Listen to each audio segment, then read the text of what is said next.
خانہ کعبہ میں مکہ میں جب نبی صلی اللہ علیہ وسلم موجود تھے، آپ دعوت دے رہے تھے، خانہ کعبہ کے اندر بھی بت رکھے ہوئے تھے، اور روایات میں آتا ہے کہ 360 بت رکھے ہوئے تھے۔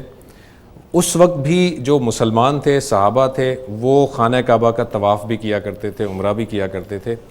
یہ بات نبی اکرم صلی اللہ علیہ وسلم نے کیسے اجازت دی ان کو کہ اس ایک توحید کا جو مرکز ہے جس میں بت رکھے ہوئے ہیں اور اس کے گرد طواف کیا جا رہا ہے، آپ نے نہ وہاں کوئی ایگریشن کی، نہ آپ نے اس کی کوئی جو ہے وہ منع کیا کہ آپ اس طرح سے طواف نہ کریں، اس کی کیا وضاحت کریں گے؟ جب بھی آپ کو کسی چیز کے خلاف کوئی اقدام کرنا ہو تو آپ کے پاس ایک جائز قانونی طاقت ہونی چاہیے، اس کے بغیر آپ اقدام نہیں کر سکتے۔ اگر اس کے بغیر اقدام کریں گے تو اس سے فساد پیدا ہو جائے گا۔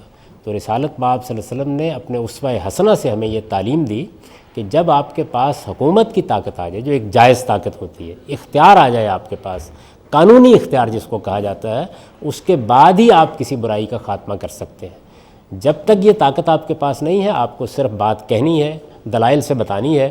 چنانچہ انہی بتوں کے درمیان میں کھڑے ہو کر آپ نے نمازیں پڑھی، انہی بتوں کے درمیان کھڑے ہو کر آپ نے توحید کی دعوت دی، انہی بتوں کے درمیان کھڑے ہو کے آپ نے لوگوں کو بتایا کہ اس کائنات کا ایک ہی پروردگار ہے، اور یہ بتایا کہ یہ بت کوئی حقیقت نہیں رکھتے۔ تو آپ زبان سے غلطی کو واضح کریں گے جب تک آپ کے پاس قانونی اختیار نہیں ہے۔